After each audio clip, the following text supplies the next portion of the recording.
Bueno, vamos a empezar la sesión del día de hoy. Les doy una muy cordial bienvenida a esta primera sesión de la Red Cochrane Iberoamericana. En esta ocasión nos tocó a Cochrane México coordinar esta primera sesión. Les doy la bienvenida desde Culiacán, Sinaloa, acá en el Hospital Pediátrico de Sinaloa, en el noroeste de México. Y vamos a tener una serie de presentaciones que yo creo que pueden ser de mucho interés. Este es el programa. Vamos a empezar con el primer ponente, es Matt Oxman. Se los voy a presentar primero en español y luego en inglés. Para la presentación de él va a ser en inglés. Estas presentaciones las vamos a hacer consecutivas y al final de las presentaciones vamos a tener una ronda de preguntas. Igual si alguno de nuestros panelistas tiene que salir, nosotros les podemos enviar las preguntas para que ellos las vean y las contesten después. So, welcome everybody. I'll introduce the first speaker, who is Matt Oxman. I had the pleasure of meeting him online since before the pandemic, and I have had the pleasure of working with him for a while now. Matt is a PhD candidate from the Norwegian Institute of Public Health and also from the Oslo Metropolitan University. He has a background in journalism, and today he will share with us a review about the quality of health news. So let me take this presentation off and you can start sharing now, please. Matt, take it away. All right. Can you see the presentation now? Yep, great. Yes. Thanks, Giordano, and thanks for the opportunity to present our study. First, I'd like to acknowledge my co-investigators. So Lilibet, Giordano, Dima, Anila, Chris, Karin, and Andrew, who happens to be my father. So the background for this study, I think everybody on this call is aware that there's a lot of information about interventions for COVID-19 in the mass media, and a lot of those claims are problematic, including claims in the news media. And the World Health Organization coined the term infodemic to describe this situation. And they said the infodemic accompanied the COVID pandemic. But in fact, there was an overwhelming amount of health information in the mass media before COVID-19, and it was easy to find examples of problematic claims before then as well. And there had been many studies of the quality of information and health information in the news, but there hadn't been a systematic review. And so that's what we set out to do.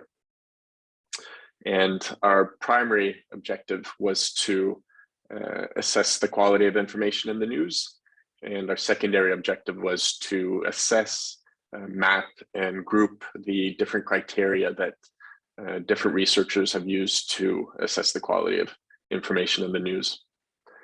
And so we had 4 eligibility criteria for studies to be included in our review. So first of all, the sample had to include print, broadcast, or online news, and it had to include news reports about the effects of health interventions. And then the researchers had to use at least one explicit, pre-specified, and generic criterion to assess those news reports.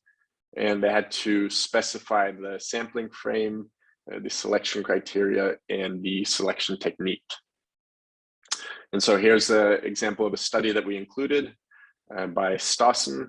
Her sample included reports from newspapers, and all the reports were about the effects of medical interventions. One of the criteria that she used was, does the story adequately discuss the cost of the intervention? And she specified that the reports were from 6 daily newspapers in South Africa during 2014, that they were on or relating to new medical research, and that she did daily manual searches. And then we had another screening stage for including studies in the meta-analyses. And so due to limited time and resources, we only included English and Norwegian studies in the meta-analyses. And I've noted that we excluded 3 Spanish studies that were included in the review. And they also had to adequately report the results for at least one of the criteria that they used. And so here's an example on the left. It's the same criteria from the same study, where the results were adequately reported for us to be able to use them. Whereas on the right side, there's a study that was included in the review, but not in the meta-analyses, because they did not separate the results for reports about the effects of health interventions from other types of health news that they looked at. And then all the studies that were eligible to be included in the meta-analyses, we assessed all of the different criteria that they used in those studies. And we excluded criteria that weren't generic, that were measures of factual accuracy, that were descriptive, that were unclear or not sensible, or that were global scores or composites of other criteria. And so again, the study by Stassen as an example, first the criteria that I've already mentioned, and then she also had a criteria, was the research peer-reviewed, which we excluded because we didn't think it was sensible. And then we took the criteria and we mapped them against concepts in a framework called the Informed Health Choices Key Concepts Framework. And it includes concepts that people need to be able to apply to assess information about the effects of health interventions and to make well-informed choices. And then based on the results of that mapping, we created groups of criteria. So here's an example with 3 criteria on the left from 3 different studies, which when we mapped them against the concepts, we connected them to the same 2 concepts.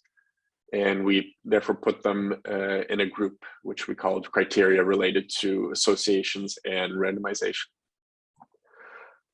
And so once we created the groups, we assessed how similar what each criterion in the group measures was.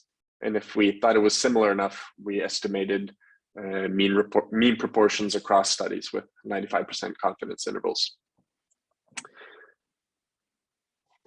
So on the left is the same example as the earlier slide, the group criteria related to associations and randomization.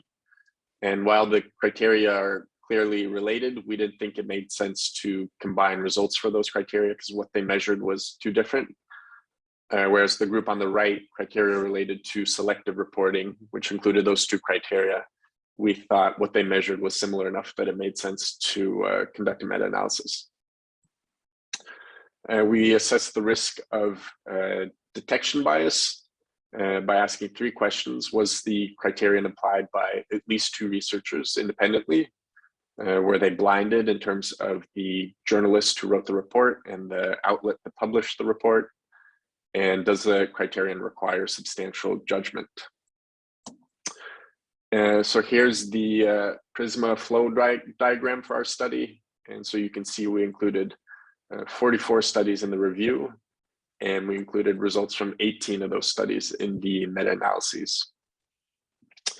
We ended up creating 19 groups of criteria, and within 3 of those groups, we created subgroups. So we had 8 subgroups in total.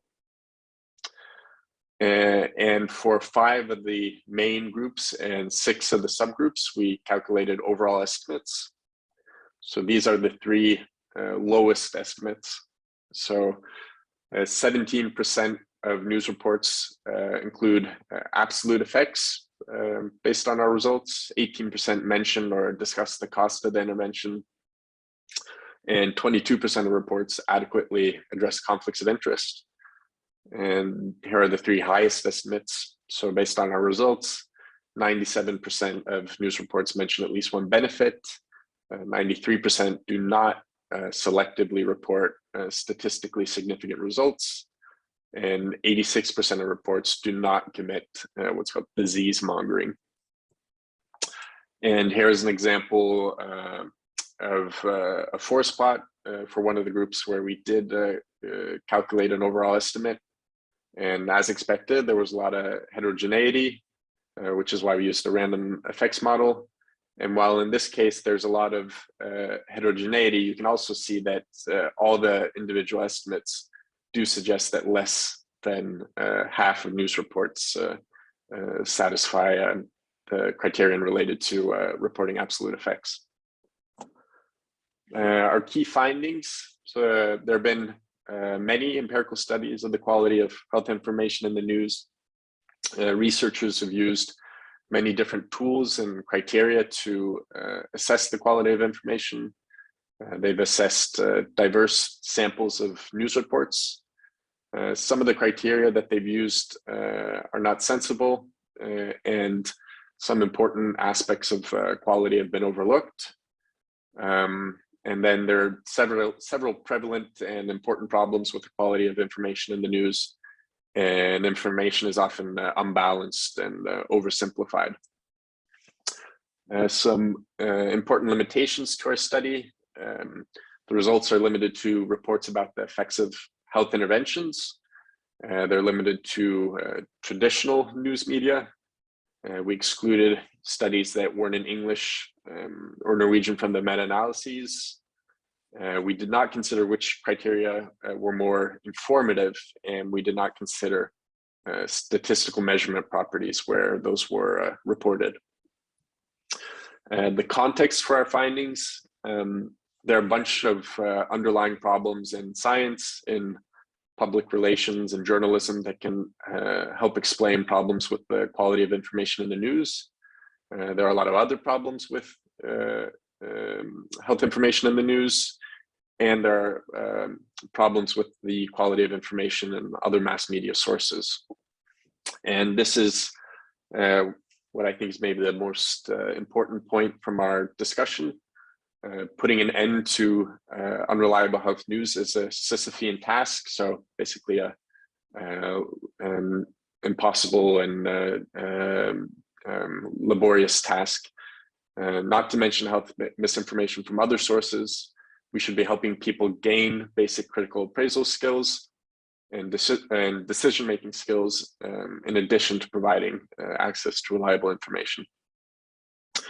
And Giordano and a couple of the other co-investigators and I are involved in a project called Informed Health Choices, where we're trying to do exactly that. We're developing resources to help people think critically about health information and make good choices.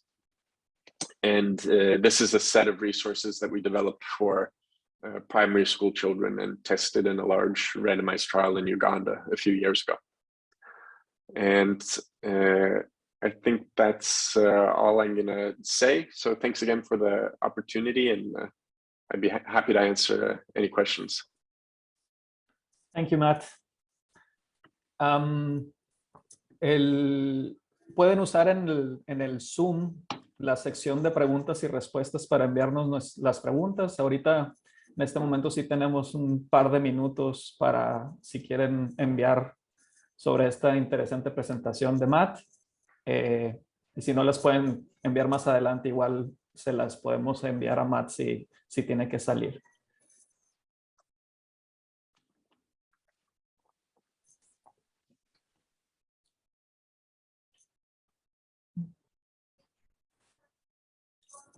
So thank you very much, Matt. I'll let you know if we have questions during the next presentations, or I'll send them to you. Great, thanks. Thank you for this first interesting session. My pleasure. Thanks, Giordano. Ahora le voy a pedir, vamos a ir rotándonos por todos los centros asociados de México. Entonces le voy a dar la palabra a Netza, del Centro Asociado de la Universidad de Guadalajara, para que nos presente al siguiente ponente, por favor. Adelante, Netza. Muy buenos días. Me complace presentar al doctor Abraham Gracia Ramos. Él es médico especialista en el área de medicina interna y maestro en ciencias de la salud. Y él se desempeña como médico del Hospital General del Centro Médico Nacional La Raza y es miembro del Sistema Nacional de Investigadores, nivel candidato, y además se desempeña como editor asociado de la revista Oxford Medical Case Reports. Además de acompañarnos en el proyecto de Cochrane Wikipedia en español. Bienvenido, Abraham. Muchísimas gracias por acompañarnos y esperamos con ansias tu charla. Gracias. Gracias, Giordano. Bueno, buen día. Muchas gracias. Quiero iniciar primero agradeciendo la oportunidad de participar al doctor Giordano Pérez y al doctor Nezahualcóyotl Delgado. Voy a empezar a compartir la presentación.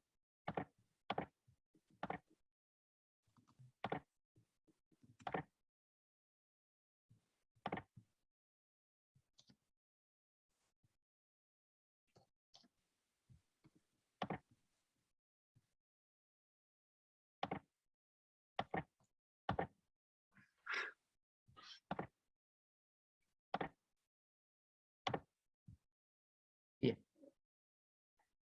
Sí.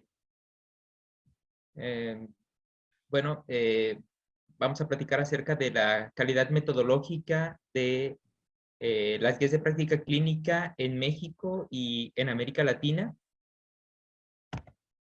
Y bueno, vamos a iniciar con la definición de qué es una guía de práctica clínica. Según el Institute of Medicine, son declaraciones que incluyen recomendaciones destinadas a optimizar el cuidado de los pacientes, y estas recomendaciones están basadas en una revisión sistemática de la evidencia y también de una evaluación de los beneficios y de los riesgos de las alternativas de cuidado. Las guías de práctica clínica son fundamentales para el ejercicio de la medicina basada en evidencia y permiten este enlace entre la investigación clínica y la práctica de los profesionales de la salud. Para que las guías de práctica clínica puedan cumplir cabalmente con su función de apoyar a los profesionales de la salud en la toma de decisiones, estas guías tienen que ser de una alta calidad. Existen diversas metodologías para la elaboración de guías de práctica clínica. Sin embargo, la metodología estándar es la metodología GRADE. Esta es la metodología aceptada y utilizada en más de 100 organizaciones e instituciones a nivel mundial, y esta provee de un marco para la elaboración de guías de práctica clínica desde la formulación de las preguntas, la identificación de los desenlaces que son importantes para resolver en cada una de estas preguntas, el desarrollo de una revisión sistemática de la literatura para poder obtener la mejor evidencia y toda la evidencia que se encuentra disponible. Permite preparar los perfiles de evidencia y la evaluación de la certeza global de esta evidencia para así poder definir la dirección y la fuerza de las recomendaciones que se emiten en las guías.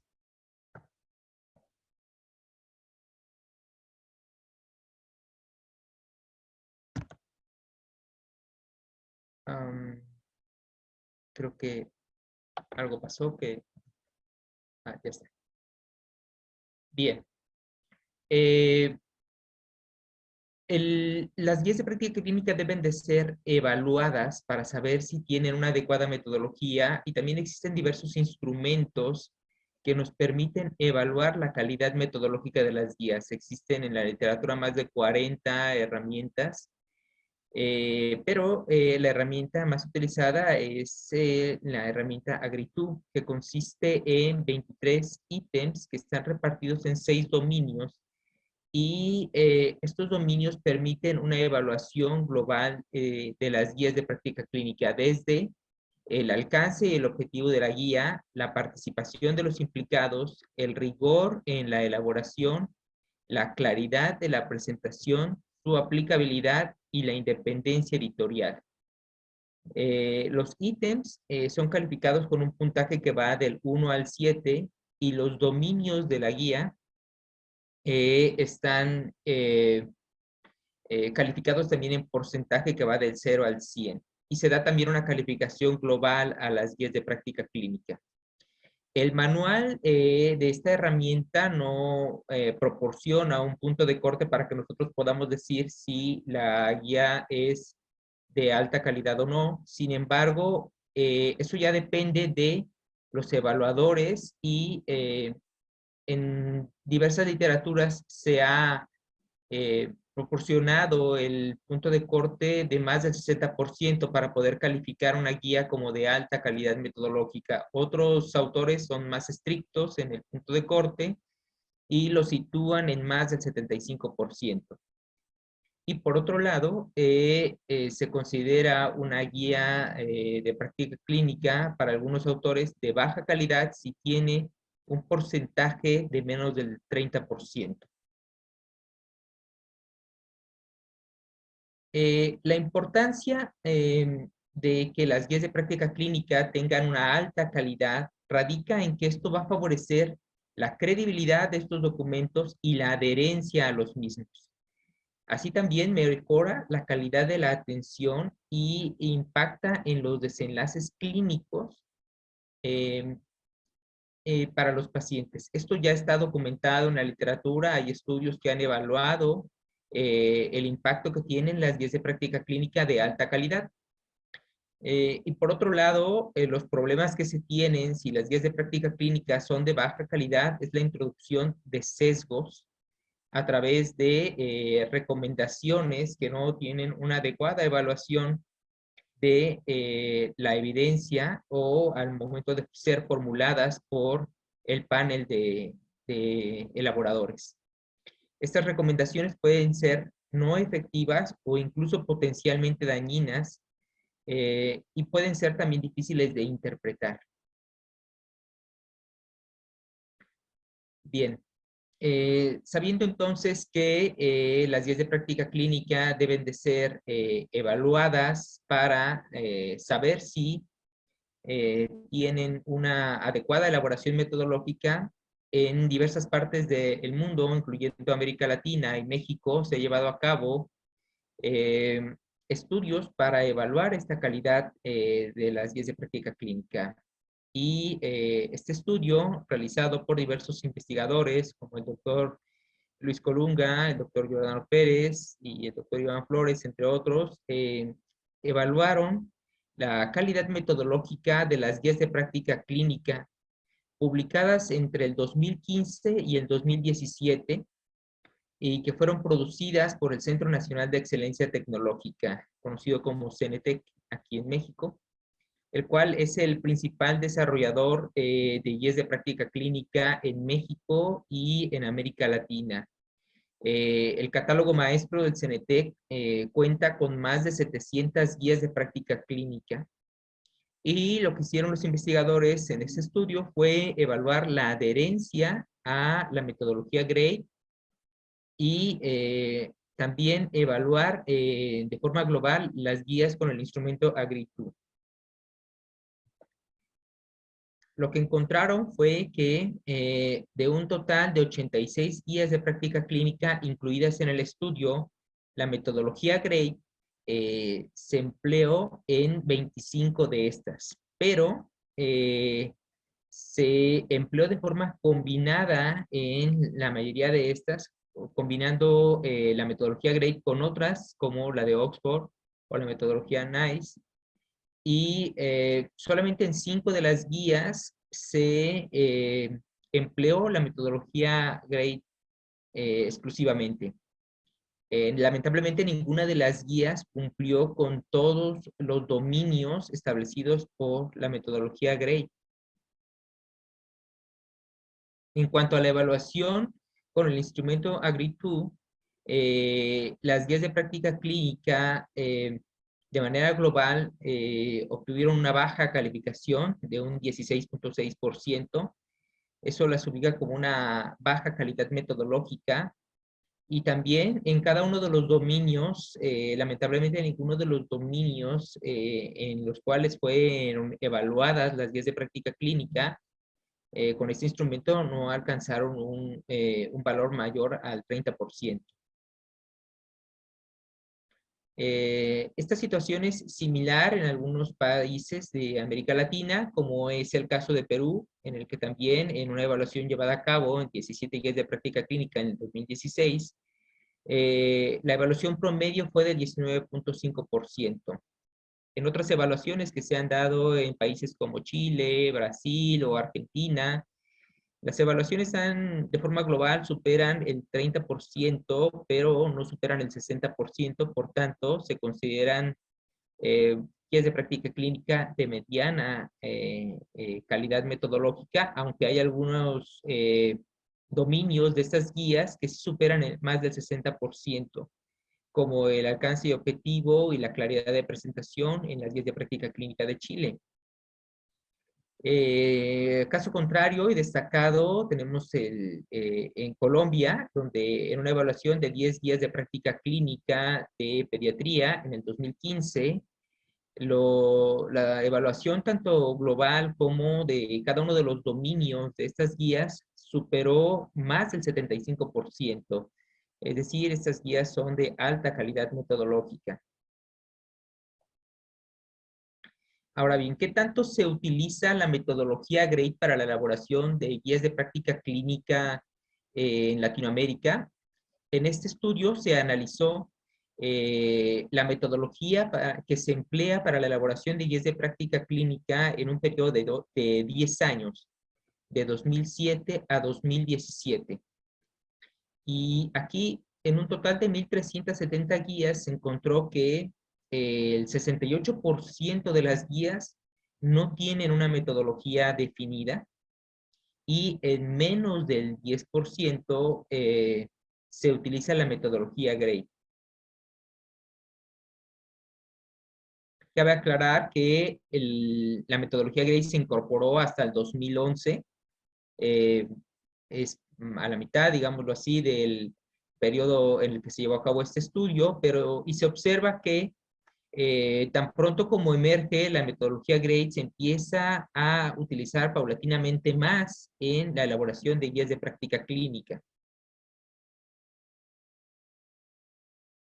Aquí en este mapa vemos ejemplificado cuáles son los países que tienen más guías de práctica clínica elaboradas con metodología GRADE, en una escala de colores que va de un azul intenso, donde los países tienen menos guías con esa metodología, hasta un color rojo, en donde se encuentran los países con un mayor número de guías con esta metodología. Y así pues tenemos destacando el país Colombia como aquel con mayor cantidad de guías de práctica clínica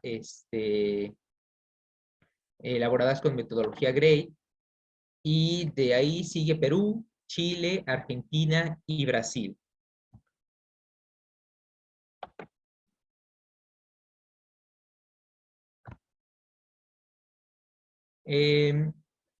Los diferentes estudios que han analizado las guías de práctica clínica en México y en América Latina han encontrado estas deficiencias en las guías de práctica clínica en América Latina.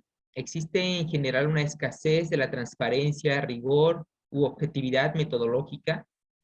Hay ausencia de equipos de trabajo multidisciplinarios, o bien no hay inclusión de la preferencia de los pacientes, que es un aspecto muy importante a tomar en cuenta.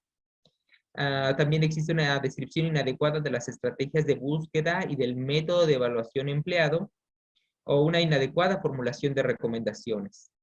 También hay carencia de objetivos específicos, alcance o población blanco, y existe una insuficiente implementación de herramientas. ¿Pero qué podemos hacer para mejorar? Bueno, podemos crear la implementación de redes que permitan la unificación regional para la elaboración o adaptación de guías de práctica clínica de alta calidad.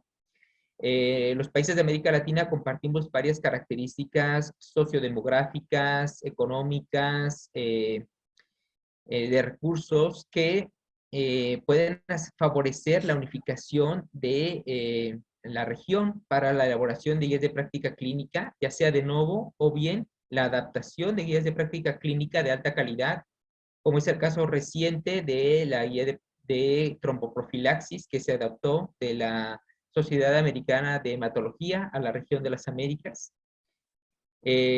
También otra manera en la cual podemos mejorar es con la colaboración entre instituciones de salud y grupos expertos en la elaboración de guías de práctica clínica. El CNTEC se ha dado la tarea de acudir a el apoyo de expertos en la elaboración de guías de práctica clínica, expertos en la metodología AGRI, para poder empezar a mejorar la calidad metodológica de estas guías de práctica clínica. Y también se tiene la experiencia documentada en Arabia Saudita, donde en este país se apoyaron de investigadores de la Universidad de McMaster para poder elaborar guías de práctica clínica, y se notó una mejora significativa en la calidad metodológica de las mismas. Y otra cosa que podemos hacer para mejorar es la elaboración de guías con la metodología que permita crear guías vivas, Living Guidelines. Esta metodología va a permitir permite una rápida actualización de las guías tan pronto como emerge la evidencia disponible, y esto ayuda a mantener actualizadas las guías de práctica clínica, que es un asunto importante a tomar en cuenta, ya que muchas de las guías de práctica clínica cuesta trabajo actualizarlas o mantenerlas actualizadas. Y bueno, no me resta más que agradecerles el favor de su atención, y quedo atento a sus preguntas. Bueno, muchas gracias, Abraham. Les invito a enviar sus preguntas y respuestas, perdón, sus preguntas en la sección de preguntas ahí del Zoom. Tenemos un par que las vamos a dejar para la ronda de preguntas al final, para el doctor Abraham. Y a continuación me permito presentar a la siguiente ponente. La doctora Leticia Barajas es la coordinadora del Centro Asociado del Hospital Infantil de México Federico Gómez. Ella forma parte de los comités editoriales de la revista de Facultad de Ciencias de la Salud de la Universidad del Cauca, Colombia, y del Boletín Médico del Hospital Infantil de México. Es también miembro activo de la Asociación Mexicana de Investigadores de los Institutos Nacionales de Salud y miembro del Sistema Nacional de Investigadores Nivel 1. Muchas gracias, Leticia. Adelante. Gracias. Buen día a todos. Y bien, el tema que yo les voy a presentar es una experiencia que tuvimos de evaluación de calidad de los ensayos clínicos publicados en la revista del Hospital Infantil de México, el Boletín Médico del Hospital Infantil de México. Y esto, bueno, esta experiencia también la logramos publicar dentro del boletín. En este proyecto participaron dos personas más aparte de mí, Andrea Sandoval y Karen Aguirre. Y bueno, a manera de introducción, como en este caso lo que hablamos fueron los ensayos clínicos, cabe destacar que hasta ahora el ensayo clínico sigue siendo la manera más rigurosa de realizar experimentos clínicos en seres humanos, ya que nos permiten determinar la asociación que existe de causa-efecto entre una intervención o un desenlace o resultado a evaluar. siguen siendo hasta ahora la mejor herramienta para valorar eficacia y seguridad de intervenciones de cualquier tipo, o bien tratamientos contra enfermedades o problemas de salud. También nos permiten evaluar nuevos productos terapéuticos. Finalmente, el ensayo clínico sigue siendo la culminación de la investigación biomédica y son una parte fundamental de la investigación a nivel de institutos de salud, de hospitales universitarios y de instituciones educativas.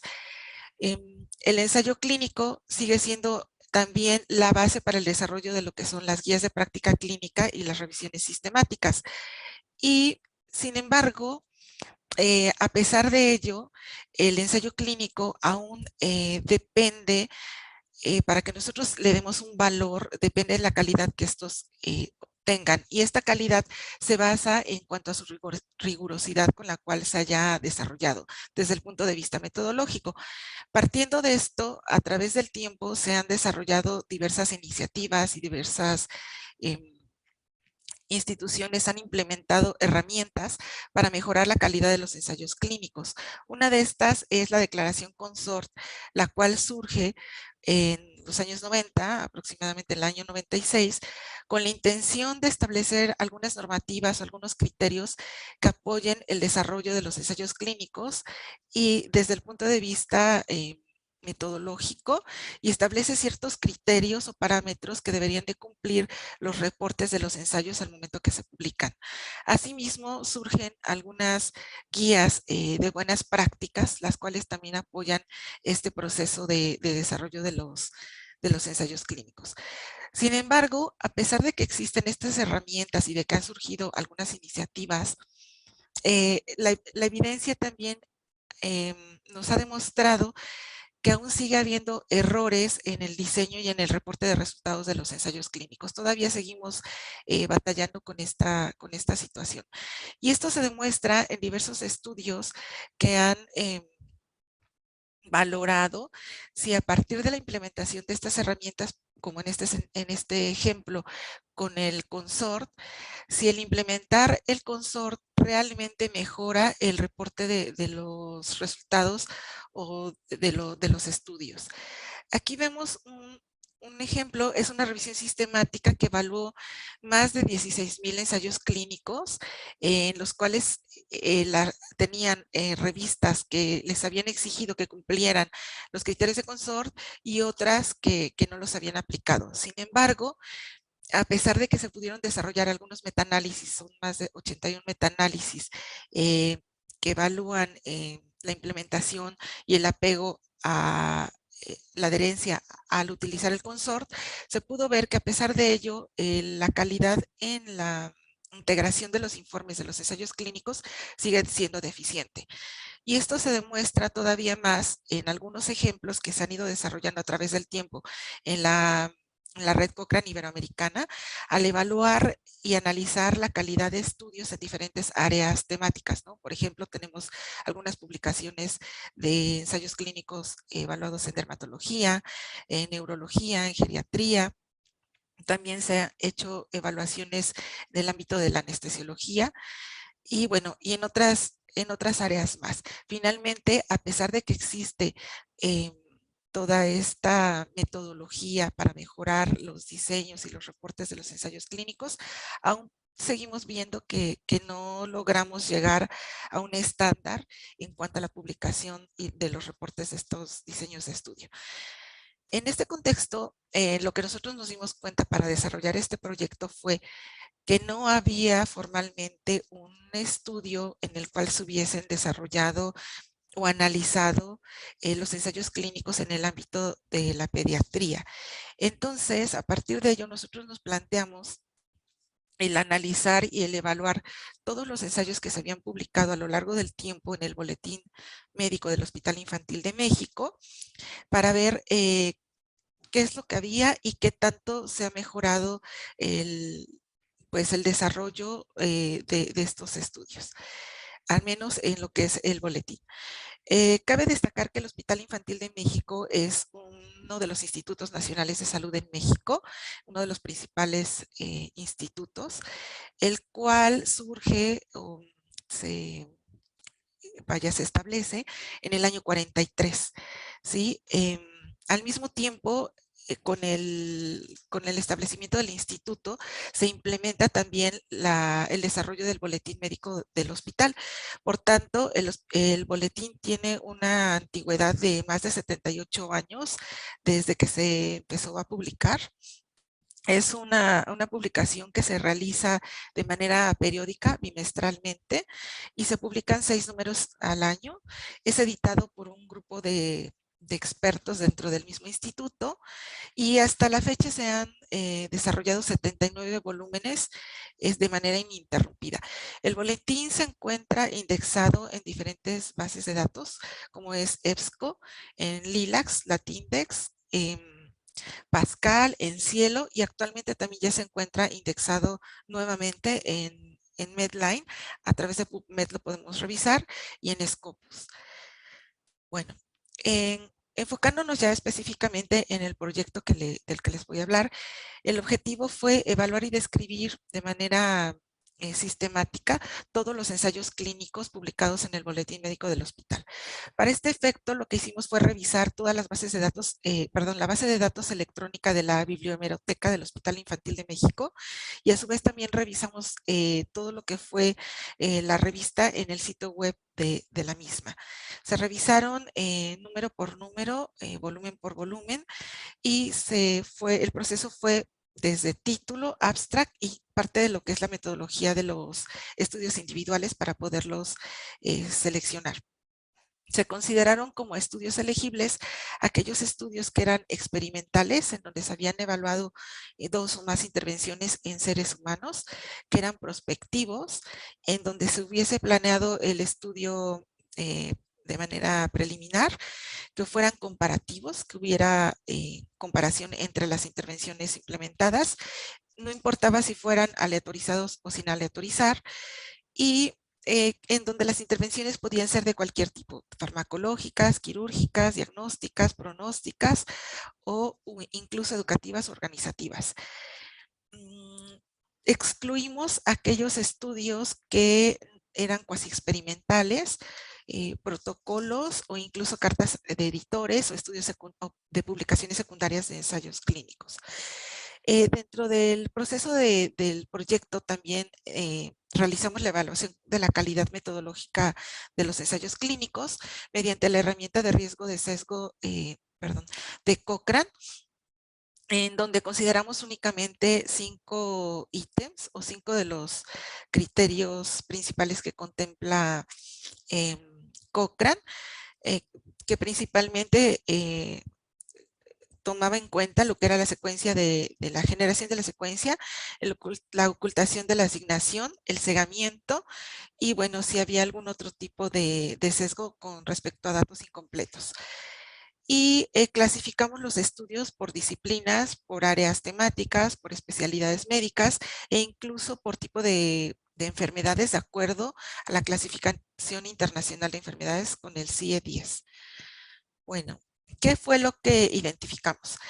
Mediante las búsquedas identificamos, se revisaron 73 números, en total fueron 363 volúmenes del boletín médico desde el año 68 hasta el año 2016.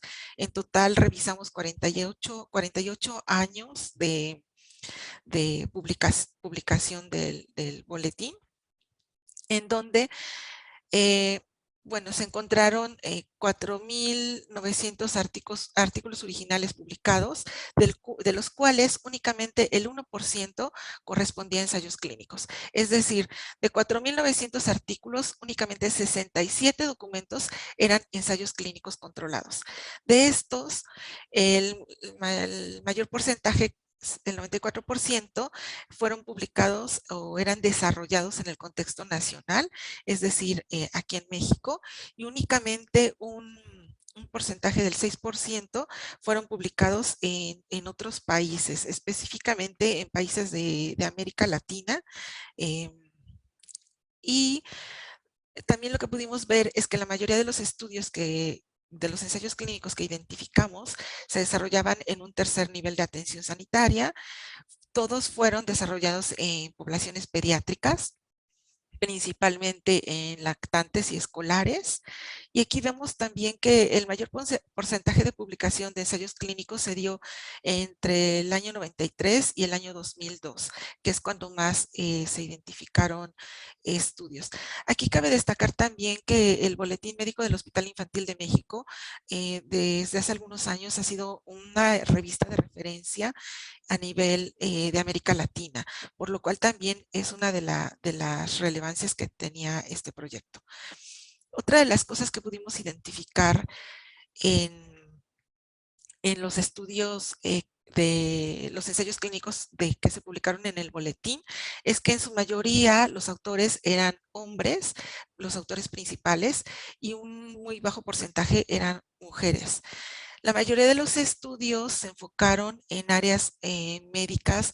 Principalmente encontramos más ensayos clínicos publicados sobre el tema de la hidratación oral. Fueron 3 ensayos clínicos. Destacan también 10 ensayos en neonatología, 7 en infectología y bueno, algunos más en el tema de nutrición y neumología. Existen también otros ensayos publicados en las diferentes áreas de las especialidades médicas, en cardiología, en cirugía, en dermatología, pero destaca más el número de los que yo les presento.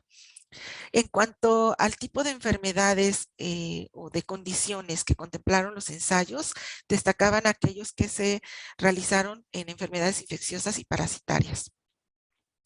Los ensayos clínicos en promedio tenían un tamaño de muestra de entre 8 y 674 participantes. Las intervenciones evaluadas en su mayoría fueron farmacológicas. Únicamente 10 ensayos de los 67 identificados utilizaron placebo y no todos los estudios reportaron si estaban cegados. Únicamente 11 ensayos fueron doble ciego. Hubo en la mayoría aleatorización, 86% eran aleatorizados y únicamente 17 aplicaban un análisis por intención de tratar. En cuanto a la calidad de los estudios, la mayoría de los ensayos clínicos tenían una calidad baja o deficiente. En los 5 ítems que evaluamos de la herramienta de riesgo de sesgo de Cochrane, y aquí se puede ver cómo es que, bueno, vemos los colores rojitos, significa que tuvieron un alto riesgo de sesgo. Vemos los estudios individuales para los 5 ítems evaluados. Y en cuanto al riesgo de sesgo global, también tuvieron un alto riesgo de sesgo en general. Entonces vemos que la calidad de los estudios sigue siendo deficiente, que a pesar de que existen herramientas como Consort, que nos puede servir como una guía para tener un adecuado desarrollo metodológico de los estudios, como es el ensayo clínico, aún siguen siendo deficientes tanto los reportes de los estudios como la metodología que se utiliza al momento que se desarrollan estos ensayos. Entonces, pues aquí lo que se recomendaría es que las revistas, tanto a nivel local como a nivel internacional, principalmente aquellas revistas que son que a lo mejor no están indexadas o que son de instituciones de salud, que también se apeguen a aquellas medidas o aquellas normativas como lo es el Consort, ¿sí? Con ello, lo que podríamos lograr es mejorar la calidad de los estudios y estandarizar también el reporte de los ensayos clínicos y disminuir aquellos problemas que se derivan de la información inadecuada. Entonces, bueno, creo que hasta ahí se me acabó el tiempo. Y esta es la experiencia que tuvimos aquí en el Hospital Infantil de México. Yo espero que pues más adelante podamos ver otro tipo de evaluaciones en otras revistas de pediatría, porque también creo que es un tema muy necesario a nivel internacional, conocer la evidencia que existe en pediatría y su calidad. Gracias. Muchas gracias, Leticia. Les recuerdo enviar sus preguntas a través de la parte de preguntas y respuestas ahí del Zoom. A continuación, le pediré a Marisela Piña, que es la coordinadora de nuestro centro asociado del Instituto Nacional de Salud Pública, que nos haga el favor de presentar a nuestra siguiente ponente. Muchas gracias. Buenos días. Buenos días a todos. Con mucho gusto me permito presentar a nuestra siguiente ponente, la doctora Lorena Castillo Castillo. Ella es investigadora en ciencias médicas, es miembro del Sistema Estatal de Investigadores, cuenta con una maestría en salud pública, tiene un doctorado en ciencias políticas y sociales, una especialidad en promoción de la salud y tiene varios diplomados del área de la salud. Ha sido profesora e investigadora del Instituto Nacional de Salud Pública por más de 17 años y actualmente es directora general del Instituto de la Mujer en Cuernavaca, Morelos, México. Doctora Lorena, muchas gracias. Le dejo el micrófono. Bienvenida. Muchas gracias, doctor Giordano. Muchas gracias por la presentación. Les pido solo un segundito porque algo pasó. No sé si ya la puedan visualizar. Yeah. Sí, Sí, ya se ve. Perfecto. Muchas gracias por la invitación, por la apertura, por este espacio que quiero comentarles de manera muy honesta y transparente, que había sido nuevo respecto a estar cerca de todo lo que hacen los profesionales como ustedes, y la veía incluso con cierta lejanía y distancia porque no la sentía tan cerca en mi quehacer diario. En lo personal trabajo con diagnósticos de salud con las y los estudiantes del instituto, estudiantes de la maestría en salud pública, y también iniciativas en promoción de la salud. Entonces veía un poquito lejos esta parte tan sistemática y ordenada de tener información y aplicarla para tener evidencia de cada uno de los estudios que se encuentran en estas revisiones. Entonces, pero ahora que tuve la fortuna ya de ser parte o estar cerca del centro asociado de Cochrane del instituto, me di cuenta de la importancia y de la cercanía que tenía, de perderle como este miedo a decir, bueno, nosotros hacemos más ciencias de la implementación, por decirlo de alguna forma, más en la comunidad. Y justamente cuando vi el lema de calidad, comunicación y salud pública en el ecosistema de la evidencia, también fue algo que me llamó muchísimo la atención y por eso también reitero el agradecimiento de compartir este primer acercamiento con ustedes de un quehacer que, insisto, pareciera no tan cercano, ¿no? A primera vista con el trabajo que ustedes hacen desde la parte clínica, la parte de sistemática de búsqueda de información. Y bueno, ahora que estoy justamente también en un área totalmente operativa, por decirlo de alguna forma, operativa en el estricto sentido de implementación y operación de programas, que es el Instituto de la Mujer. Recién me salí del instituto hace 15 días, de la parte de servicio. Pero justamente ahora que llego a este instituto me doy cuenta que en tiempo de pandemia, en tiempo de falta de recursos, lo que nos ayuda muchísimo es tener herramientas para la búsqueda de información, búsqueda de evidencia que nos pueda ayudar a implementar los programas que se necesiten. Entonces, ambas cosas me llevan a estar hoy con ustedes aquí y a aprender de cada uno de lo que ustedes están comentando desde mi propio ámbito de interés. Entonces, espero pueda asociarse, como centro asociado, asociarse con lo que ustedes hacen y continuar en este andar cerca de la experiencia que todos ustedes tienen para ir fortaleciendo y consolidando estas herramientas. Entonces, bueno, en esta ocasión yo voy a presentar justamente el trabajo que hago de investigación y de docencia en el instituto, que es el diagnóstico de salud poblacional, y que justamente en este tiempo de pandemia fue un reto la recolección y el análisis de la información, porque justamente una de las cosas en las que se basa, uno de los elementos en los que se basa el diagnóstico es en las técnicas cualitativas, es decir, en la participación social, pero en esta ocasión, dada la pandemia, nuestro fuerte fue la recolección de información por fuentes secundarias con todas las herramientas y técnicas posibles. Y posterior, en breve les haré el comentario, estamos en esa etapa de haber concluido, haber priorizado los temas y ahora buscar justamente las revisiones sistemáticas de un tema en particular que se haya encontrado. Creo que no me deja avanzar, les pido un... Perfecto. Bueno, y también me voy a situar solamente para compartir. Yo sé que aquí este panel tenemos la coincidencia de la salud pública, entonces, bueno, solamente como mero escenario de partida, justamente les comparto la definición de salud pública para enfocarme en estos esfuerzos comunitarios organizados y en donde justamente las y los estudiantes de la maestría en salud pública es que están presentes para poder hacer su diagnóstico de salud desde la perspectiva de salud pública en lo más amplio de su concepto. Es decir, no solamente en los servicios de salud, sino también en los determinantes sociales que influyen en la demanda de los servicios de salud. Y uno de los temas principales justamente es el acceso a los servicios de salud. Por ello es tan importante tener conocimiento de los activos de salud, que es una de las técnicas que más adelante les voy a compartir, y que los activos de salud, en esta ocasión, fueron solamente extraídos de fuentes secundarias, dado que no podíamos tener contacto con la población. Entonces, justamente, la salud pública desde ahí, desde estos esfuerzos organizados, en este caso comunitarios de la comunidad también del instituto, de los profesionales de salud, porque sí tuvimos apoyo del servicio médico, por ejemplo, de los servicios de salud.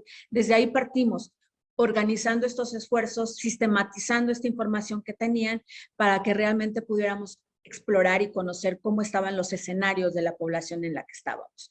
Los diagnósticos de salud se realizan por un equipo de estudiantes de salud pública con diversas áreas de concentración, estadística, nutrición, epidemiología, y con todos ellos nuestra misión, nuestra visión siempre va a ser desde la salud pública de manera holística, no solamente desde epidemiología, desde estadística o desde salud ambiental. Por ello me permito hacer esta parte de englobar de manera más general el concepto.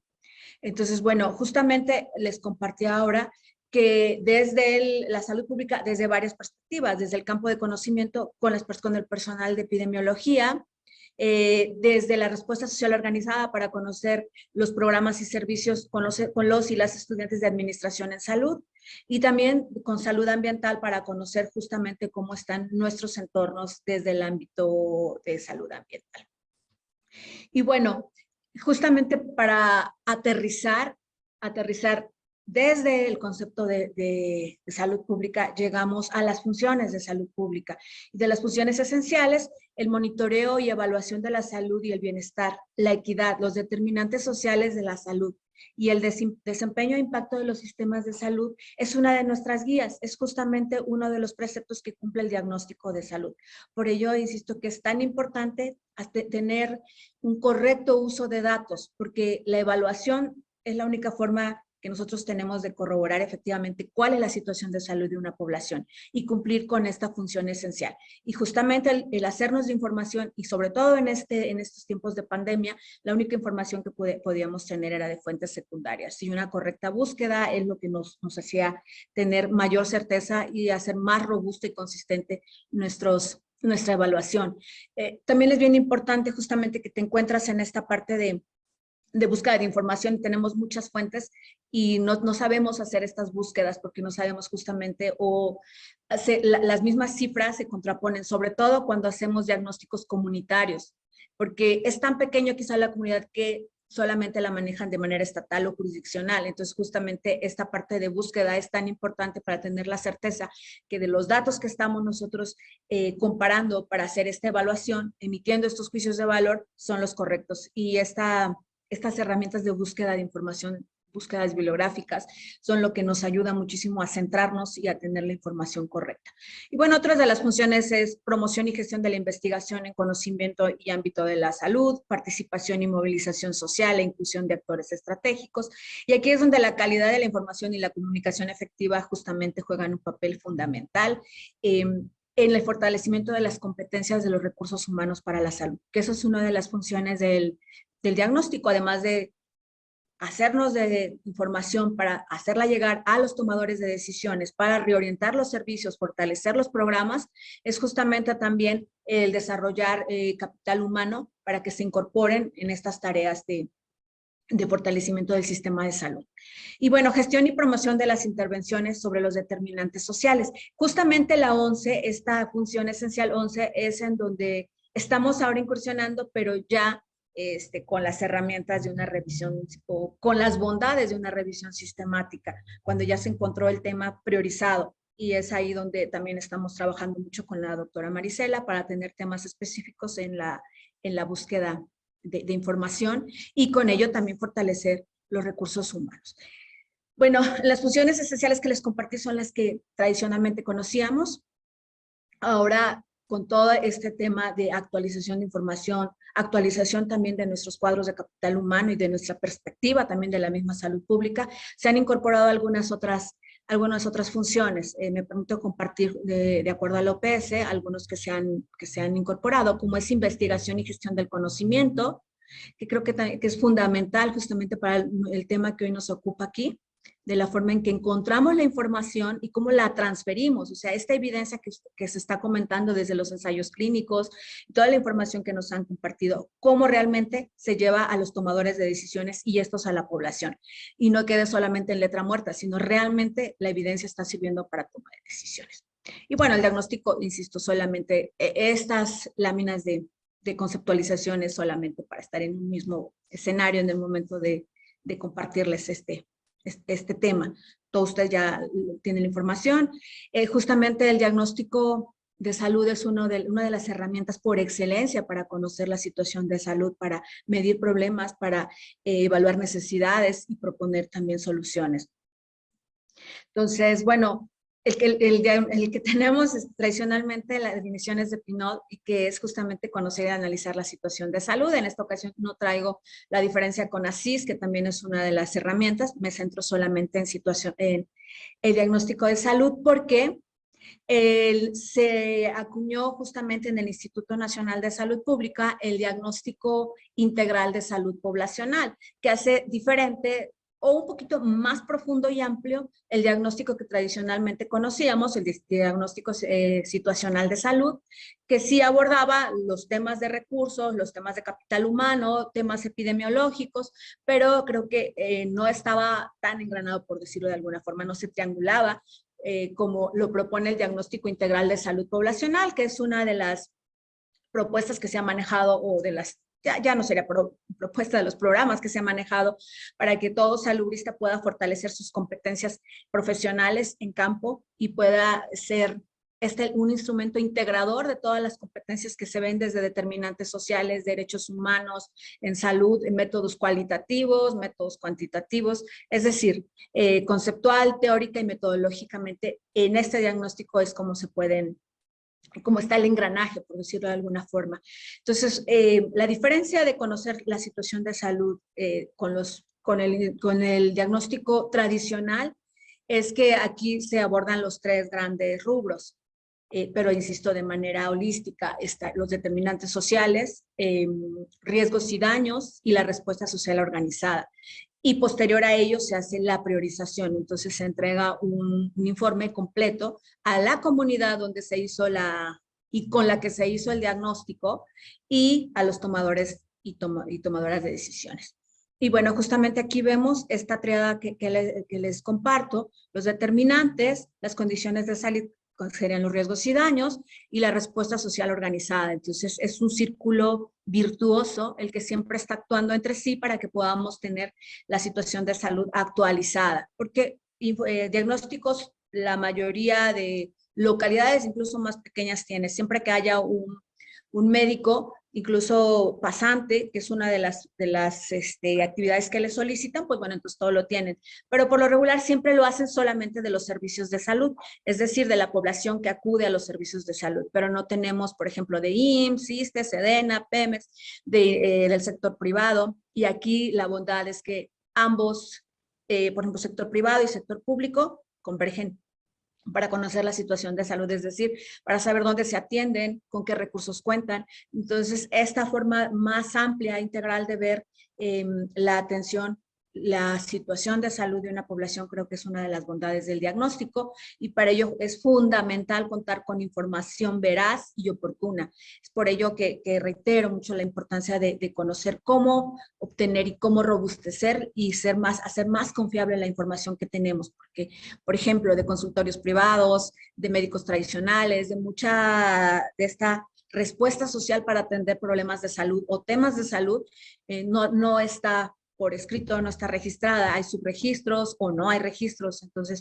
insisto, es una de las bondades de tener técnicas de de análisis, de recolección de información para poder tener información veraz y oportuna.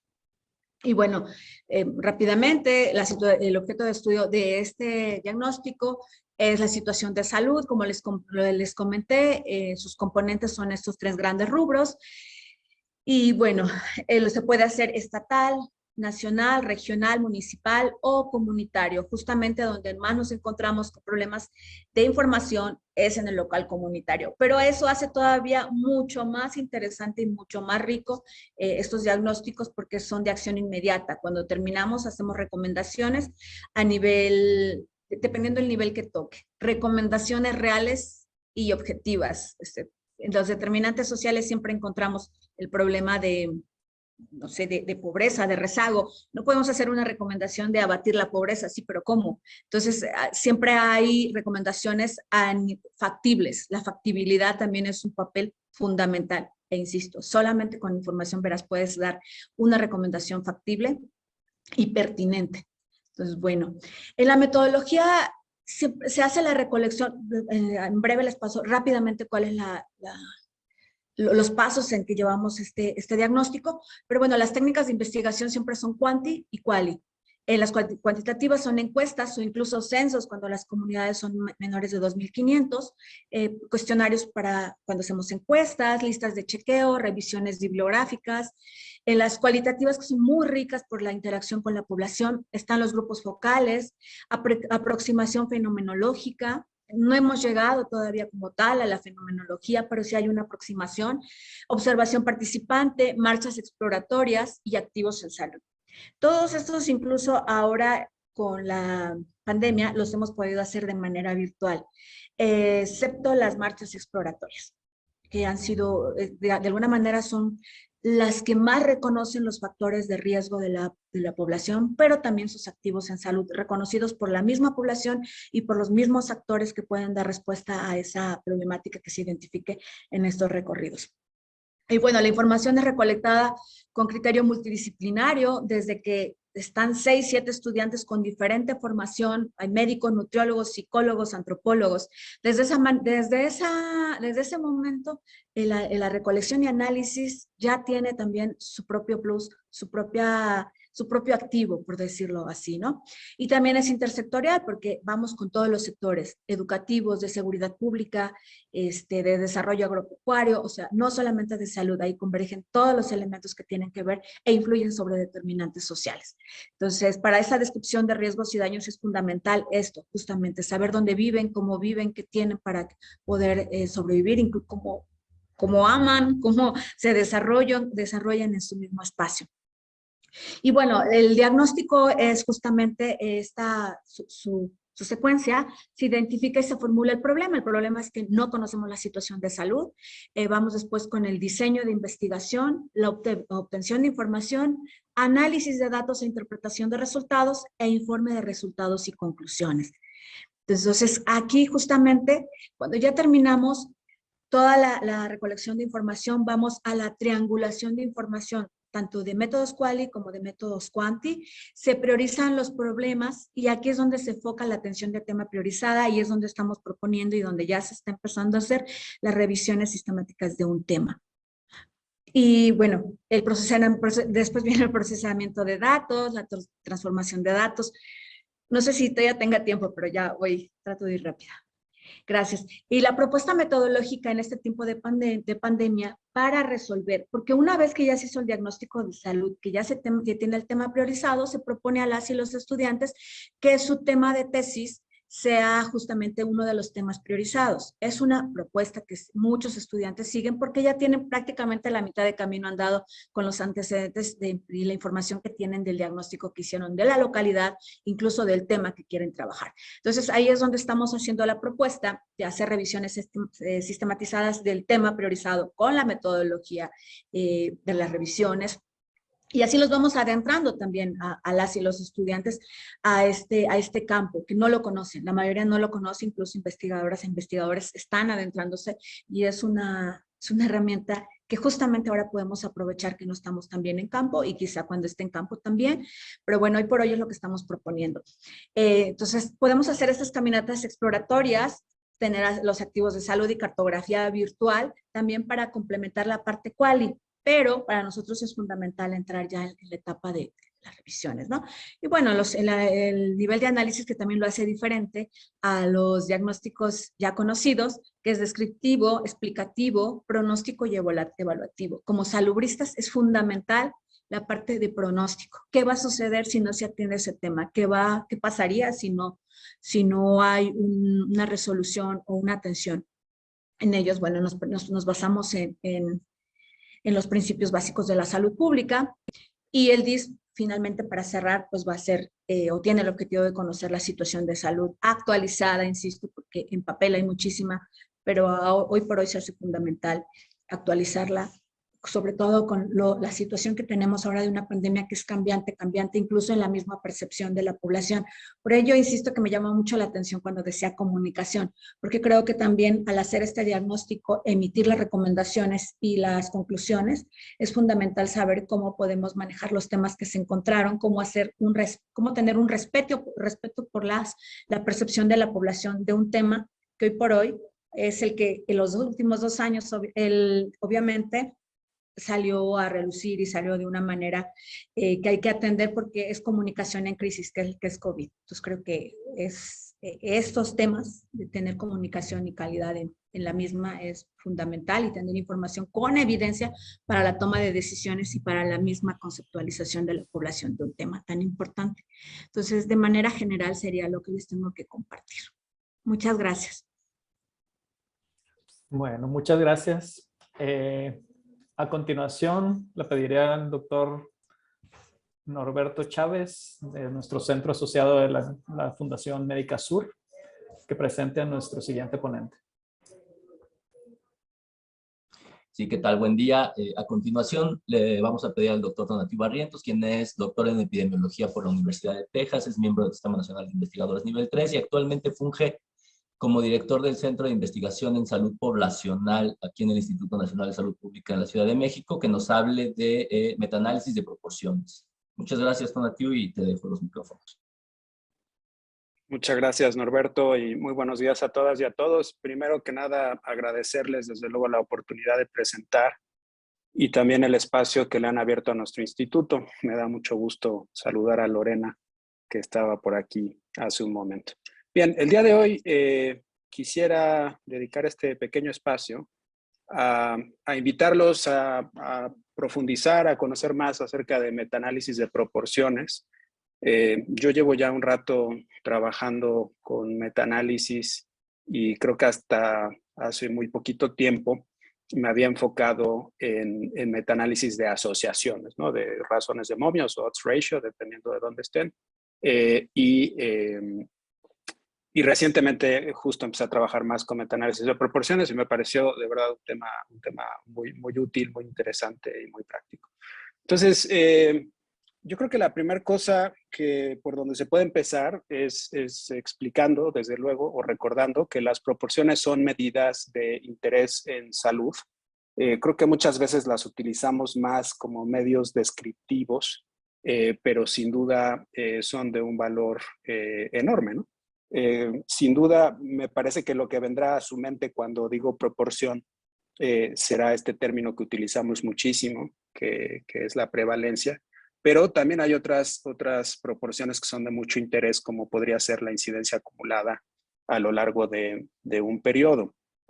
Por ponerles algunos ejemplos rápidos, yo podría, por ejemplo, estimar la proporción de personas satisfechas con un tratamiento, o la proporción de usuarios de un sistema de salud, o la proporción de pacientes que tuvieron que ser sometidos a cirugía. Todas estas son buenos ejemplos de una proporción.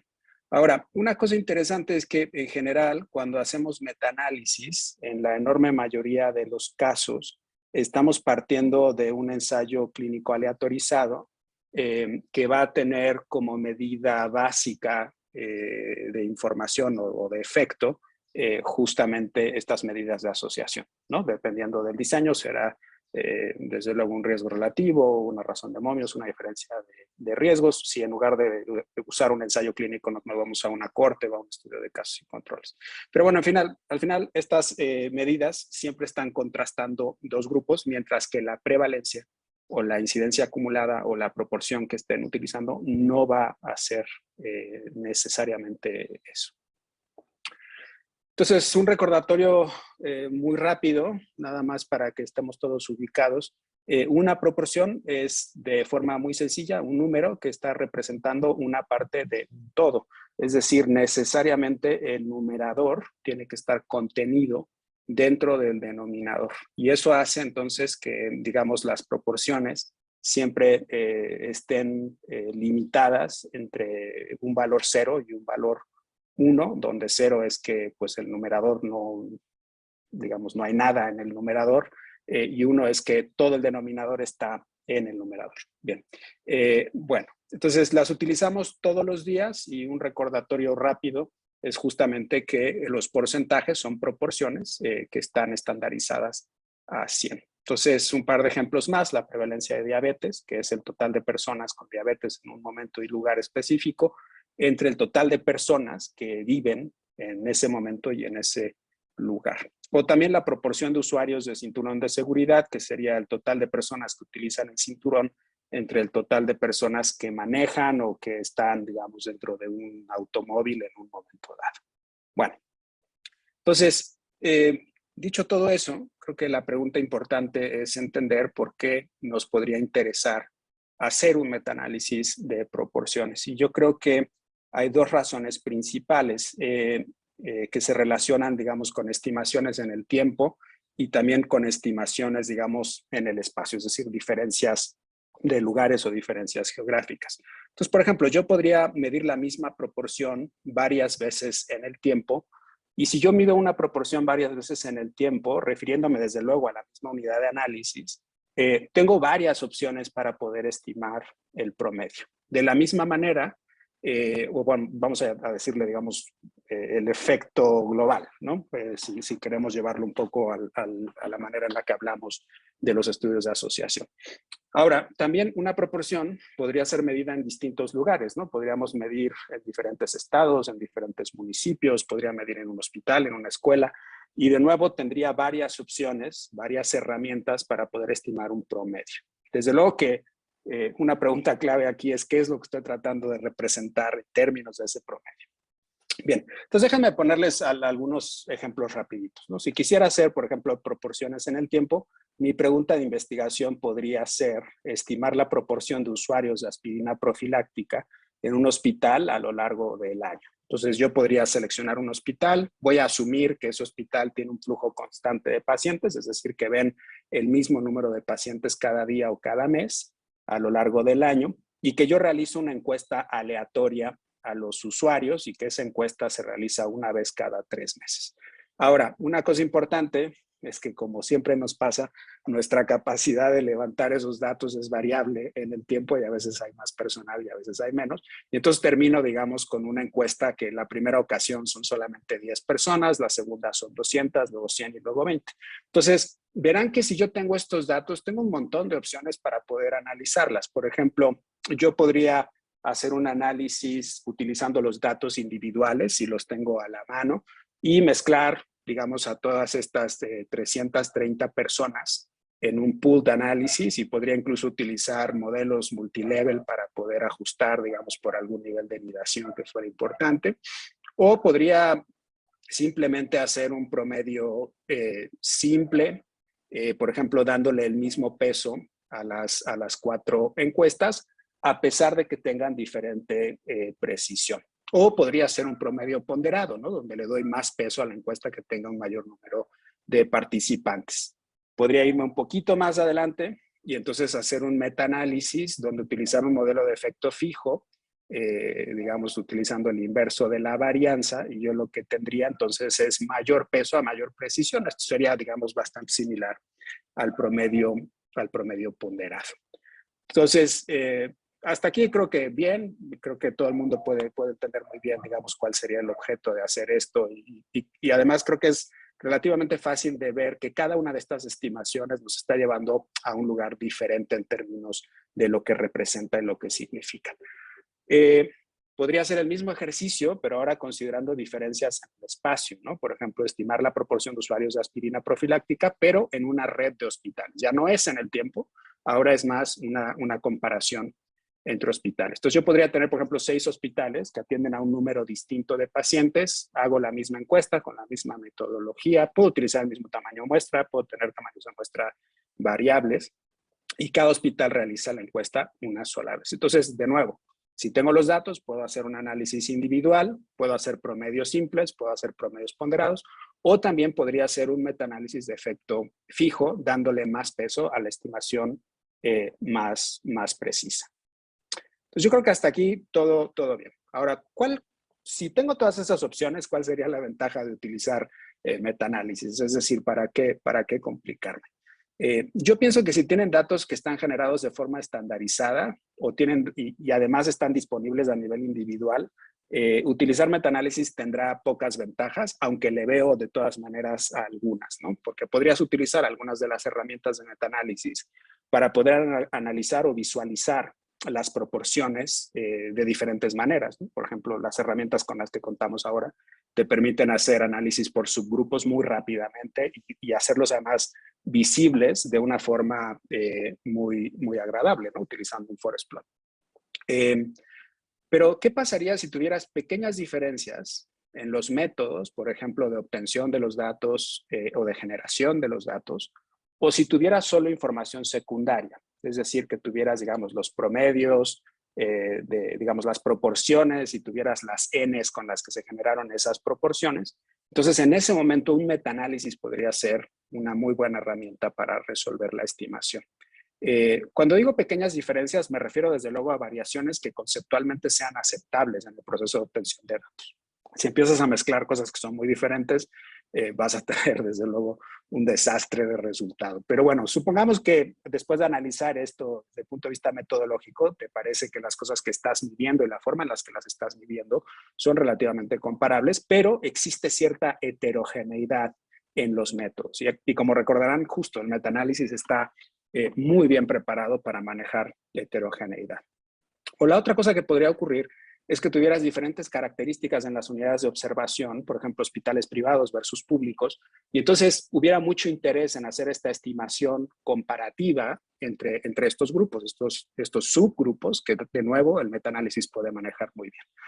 Entonces, justo el metaanálisis de proporciones tiene herramientas muy buenas para poder modelar esta heterogeneidad, para poder incluir, digamos, la variabilidad entre las unidades en el tiempo, entre las unidades en el espacio, utilizando los modelos de efectos aleatorios, pero también te da la posibilidad de explorar la heterogeneidad por subgrupos, y además tendrías la posibilidad de hacer metaregresión para poder explorar cuál de estas fuentes de heterogeneidad es la que importa más.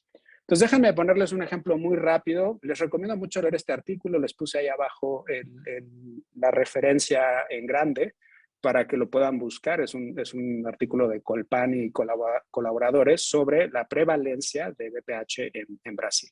Entonces, tienen como objetivo estimar la prevalencia de VPH genital, oral o anal en Brasil. Hacen una revisión sistemática hasta 2018, sin restricciones al tipo de población, y toman la prevalencia estimada por factores de riesgo y por localidad. Hacen justamente lo mismo que hacemos siempre que hacemos cualquier metaanálisis, ¿no?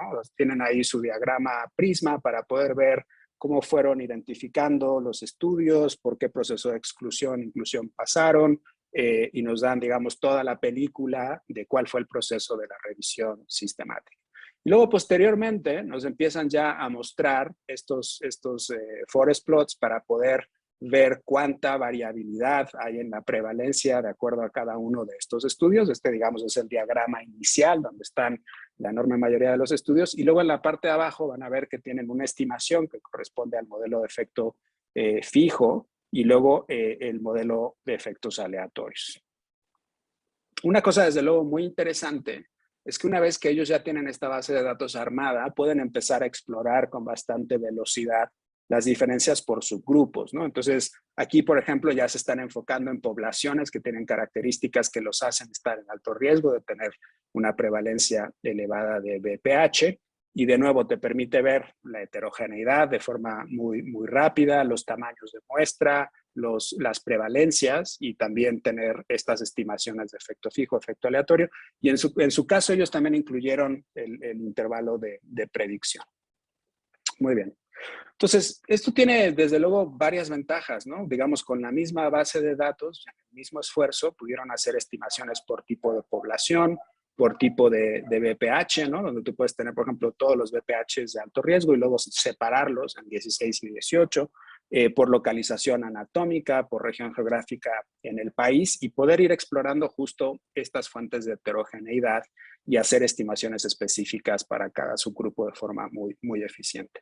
Y la otra cosa que es interesante es que este tipo de aproximación también tiene la enorme fortaleza asociada a una buena revisión sistemática, ¿no? O sea, si tú sigues todos los pasos de la revisión, los datos que vas a obtener van a ser bastante robustos, y el metaanálisis ya, digamos, es una cosa agregada que aumenta tu capacidad de evaluación de los datos y de presentación de los datos. Desafortunadamente el tiempo no da como para poder entrar a mucha profundidad, digamos, en la parte metodológica, pero les dejo aquí algunas recomendaciones. La primera, que se acerquen, porque esto ya está, digamos, disponible en paquetes específicos para varias plataformas. Aquí les dejo los de Stata, que es Metaprop, y el de R, que es Metafor. Hay otros, desde luego, solo es, digamos, indicativo, no prescriptivo. Y luego, dos recomendaciones que quisiera hacerles ahora que estoy trabajando un poco más en esto.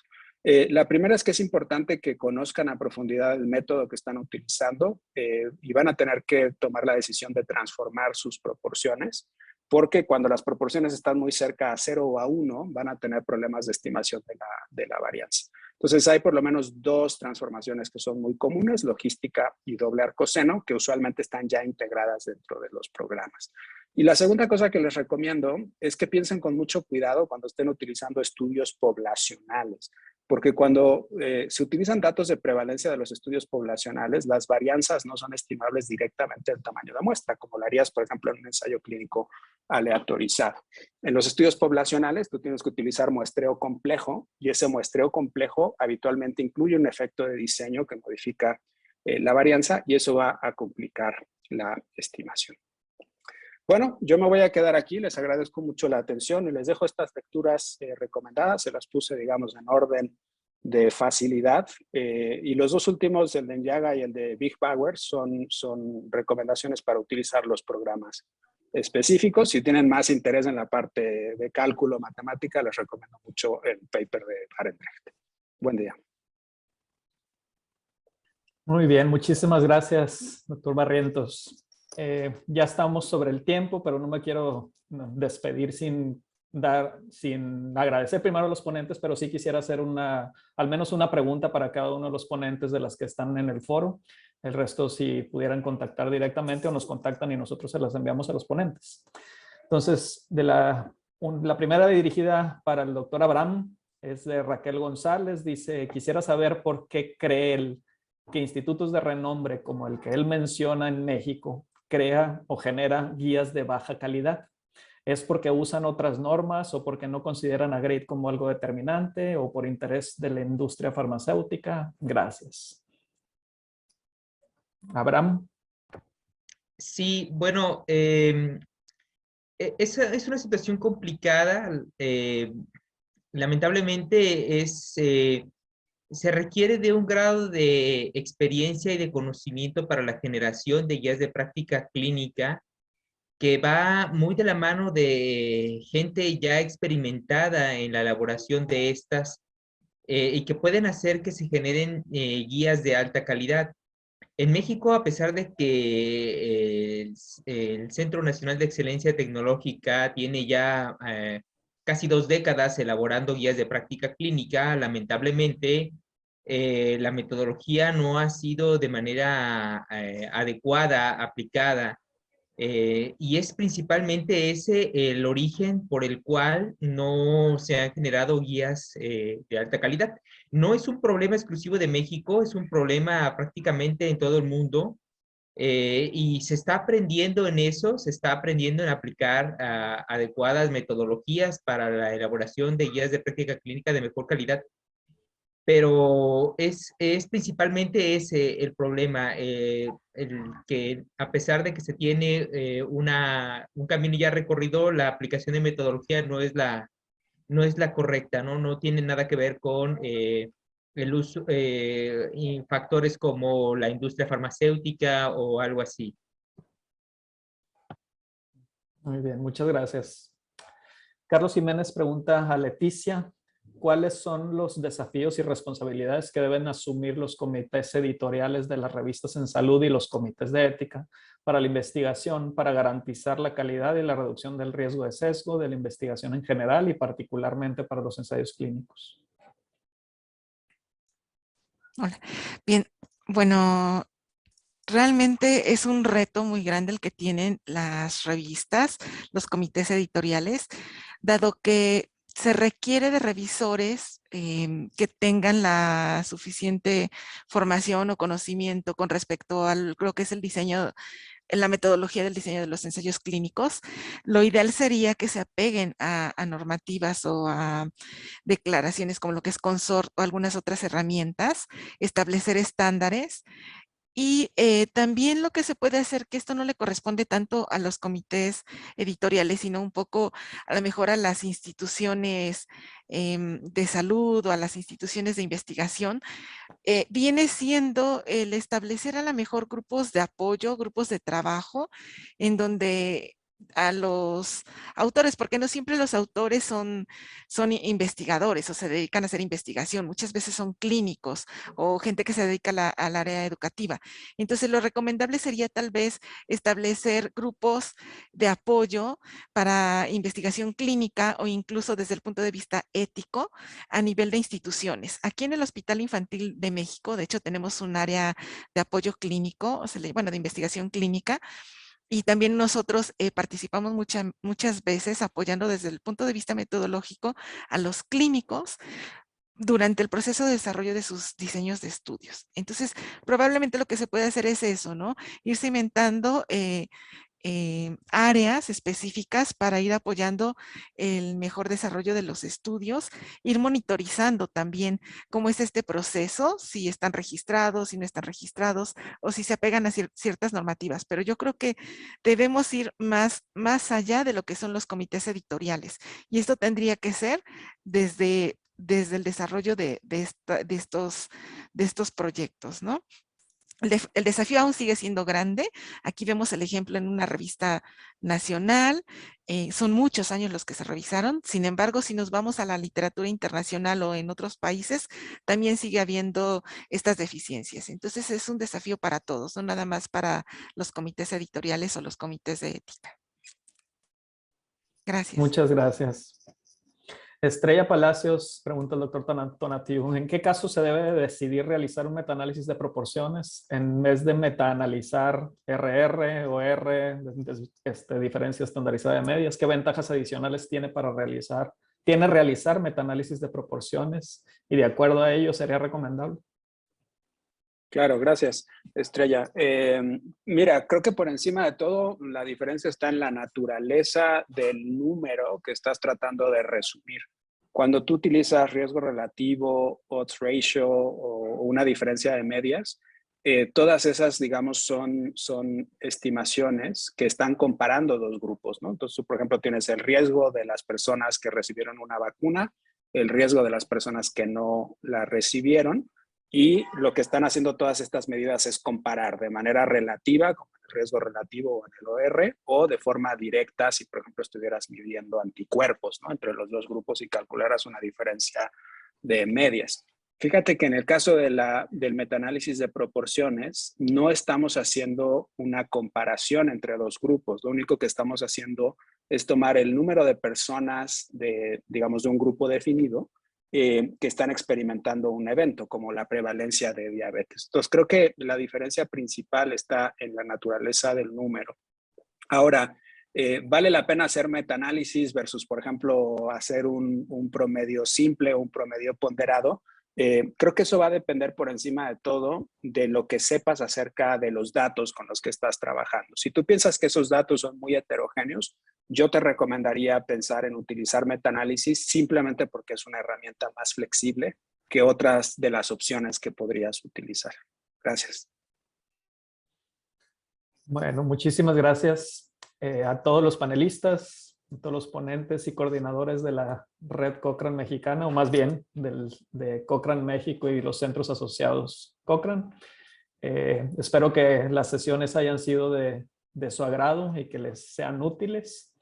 Y no solo quiero compartirles que la próxima sesión será el 23 de febrero. Y el título va a ser la necesidad de acceso a documentos de los reguladores para conocer los efectos reales de los fármacos. Será coordinada por Juan Herbiti del Servicio Navarro de Salud, que es un centro Cochrane asociado allá de España, parte de la red iberoamericana. Pues muchas gracias a todos por haber asistido y que pasen un muy buen día.